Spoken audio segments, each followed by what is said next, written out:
most fun I've had watching it, so thank you all for being here. We're lucky enough to have some of our cast in the audience with us tonight. We're going to do a quick Q&A. So if we could have John Hennigan.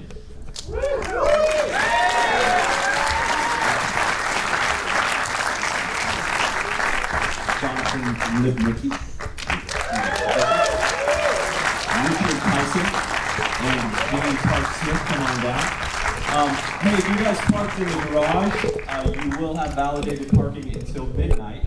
So after that, it's on you. Yes, if you are here, I know we have some AFN people in here. Thank you so much for coming. I know you guys have tight schedules, so this is a good time to sneak out now if you need to get out. If you're starving or so thirsty for alcohol beverage you can't wait, go ahead and head over to Chakra. But we're going to do it. But yeah, as soon as these stop rolling, then we will go ahead and do a Q&A. All right, could we get some house lights? We're just gonna sit in front of the credits. I can actually see these folks. Stage lights. Stage lights.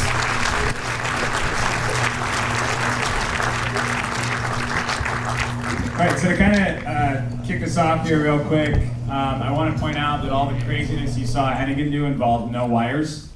But John Hennigan, Richard Tyson, Jonathan Lipnicki, and Jane Park Smith, obviously playing, all of them got to do a little bit of physicalness. John, you want to tell everybody a little bit about some of the crazy stunts and how that worked in the film? Yeah, absolutely. How much time do we have? One of the things that I was most excited about in the beginning of Boone the Bounty Hunter was some of the action that Brady and I designed for the trailer that I showed you in 2013 to first get Hoplite on board with creating Boone and blending elements of parkour with pro wrestling, with stunt choreo, and really pushing the limit to what I'm physically capable of and capturing it in an entertaining way on film is one of the things I'm most proud of with this movie. That hill fall, we had a stunt double in one shot. That was pretty much all John. It was ridiculous.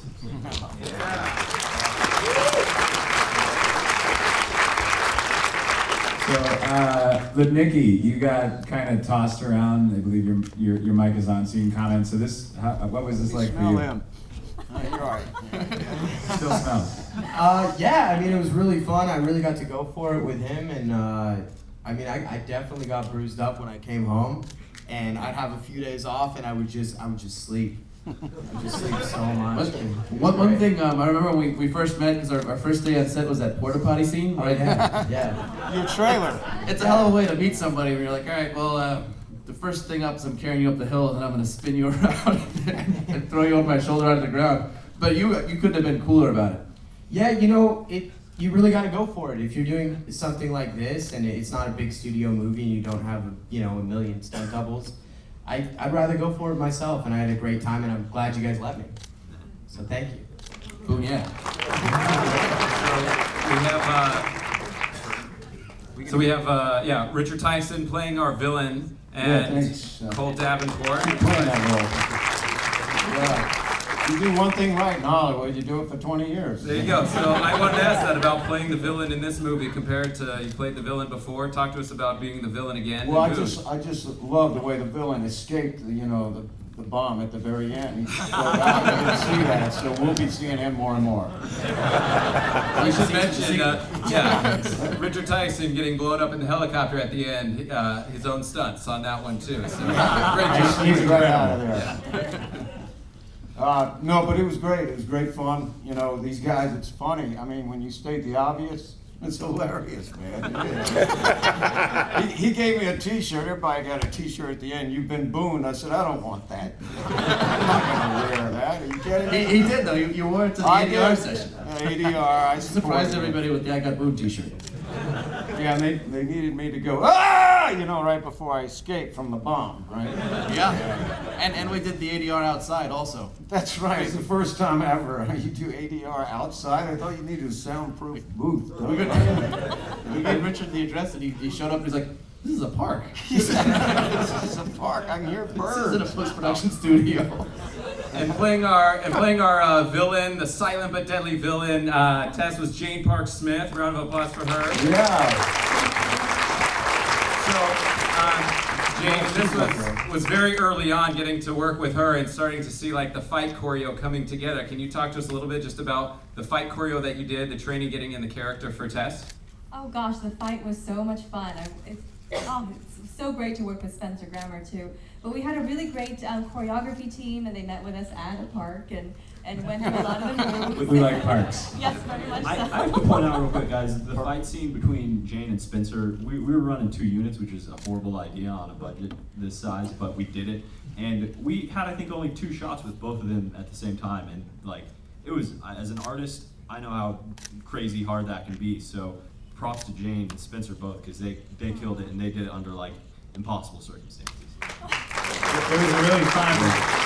And on that fight night, to speak to that, because so Spencer and I have done another film together, and Spencer and Jane have become really good friends. And literally, the pitch to both of them for this movie was, "Hey, would you guys like to kick each other's ass on screen?" I'm like, yes, let's do it. And I remember the night of the fight, I unfortunately wasn't on set that night because I was working on another project we were doing at the time. And I remember I got texts at around 1 a.m. from both Spencer and Jane, both frustrated because they had both kind of like hit each other and connected. And it was one of those where I'm like calling Brady on set, like, so tell me about how the girl fight went. It sounds like I was a little rushed. I wish I could watch that. Is that your line? Well, luckily everyone gets to watch it. As long as they buy Boone the Bounty Hunter. And segueing a little bit, as you guys saw, a lot of the action stuff, the parkour was all done. This is incredible that John Hennigan did all this. But also the guy who was doing a lot of the stunt designing, the choreo and all this was actually Brady. And so a lot of those like getting in there and getting those action fight sequences to sell was Brady designing those. So Brady, why don't you tell us a little bit just about designing some of the action, the stunts and that sort of thing. Post-production. That bar fight, we were going to do it in 8 hours. We got 3 hours to do that. Thank God we were able to rehearse it. But it took a lot of work in post. And for anyone who films fights and edits fights, if you don't have control over the edit, you really don't have control over this final product that you're trying to create. So it's so great having the time to like make it work.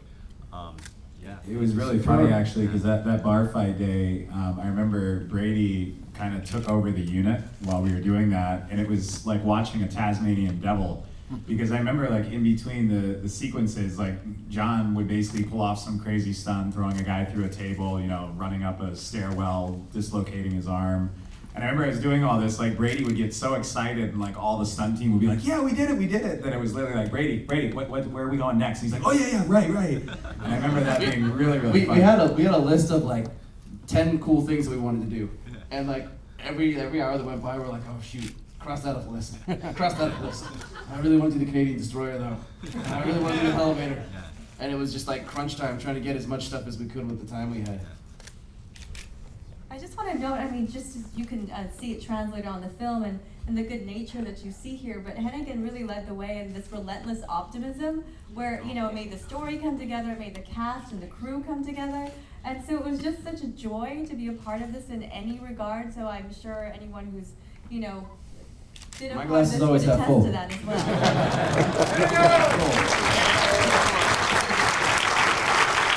So guys, we're gonna, real quick, if anyone actually has any questions you want to fire off, and then I think we're gonna go get to eating and drinking. And I know my South African friends are probably very parched. Yeah, Billy. John, did you get hurt at all during the shoot? I mean, you really. There's a couple times. I cracked my patella on that cork punch. That's like the step up twisty thing. And I had a hairline fracture in my left, one of the bones in my hand. And So you stopped filming for a couple days, of course, right? oh no, that was I think that my patella, when I did that one, like my knee just went through the pad, and everyone heard like knee hitting concrete, and everyone's like. The best, you got one more there, John? Yeah. The best, John, I think, was we were shooting that sequence where you see him like as he's going in and he sees Madame Silva's car. He like sees the car and then he's like, "Oh, I'll go inside." The night we were filming that, it was the last shot of the day. And it's, of all of the craziness he did in the movie, it's probably the easiest thing he's gonna do. He's crouched down, there's a barrel, he's supposed to be looking this way and just jump the barrel. and John missed the barrel completely, falls to the side and landed straight on his ass. And I remember the whole crew, instead of being like, oh, we all started laughing. Like, everyone's dying laughing, and John's like, ow! Jane, I'm actually really glad you brought up John, because I just have to say something really nice about him, because this was a vision to bring this to life, and it's hard to make an action movie. It's hard to bring all the right pieces into place, but this is a family movie. This is a story that's meant to inspire kids to work together and you know, go out and have fun. So it was great to be a part of this process. Thank you for having us all. It was incredible, man. Yeah. Well, on that note, just out of curiosity, tell us about the genesis of it, so people kind of know where it was birthed from. Man, the very, very, very original concept for Boone was, let's think of a reason for someone to do parkour to chase somebody instead of using it to get away. Because almost every parkour movie, they've got like B-13 escaping or somebody's getting away. And for some reason, it just seemed like a funny idea to have this big bounty hunter that chases people using parkour, even if sometimes it was unnecessary. Never saw that. Yeah, right? Because parkour is always unnecessary. So how do you justify it? Do you have any other questions out here, guys? Where's the sequel? How many days do we The shoot? sequel starring Richard Tyson? Yeah, there you go. The sequel Right, it is starts in a helicopter. Captain Bork jumps out in a parachute. We shot over, I think our principal was around 16 days, was principal photography, and then there was a couple pickup days sporadically spread throughout time as we In were a kind park. of grabbing things in a park. Throwing jobs yeah, on a they hill were at a parks. park. But yeah, it really is. I mean, Brady just commented, but I mean, our entire teams, I know a lot of the crew, like I know our DP's here, composers are here, casting directors here. We spent a very, very little amount of money putting this thing together in comparison to what we should have been spending. And that by no reason to us, it's really because of a lot of people that are sitting here watching this tonight. And we want to thank all you guys, because it really, for what this is, and obviously we still got some polishing to do and tweaking to do to this thing, but this being kind of like a rough cut of our finished film, I think it's going to be a really fun movie. And one of the things that Hennigan had, the night I actually met with him and Brady to talk about doing this, we were at the Pikey on Sunset. And I remember having the conversation there, and what made me be like, okay, yeah, I definitely want to do this, was their energy combined in all of our love for 80s action movies. The idea of like the cheesy one-liners, but yet really cool fight scenes. And that was something that really spoke to me, and now it's something that, you know, when this thing's all said and done, I think it's gonna be pretty badass. So. Yeah.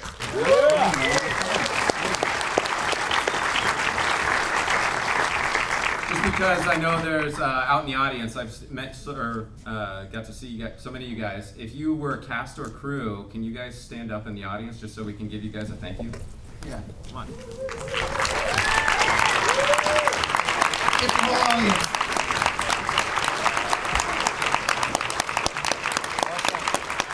We did it! You guys have heard the saying, it takes a village, and that's truly true on this too. It doesn't happen with just one person. It is a team effort, and so it's because of you guys and all of their hard work at doing this that we're able to get this done. So really a heartfelt thanks to everyone that put in time and effort into making Boone come to life. We appreciate it, guys. Thank you guys very much.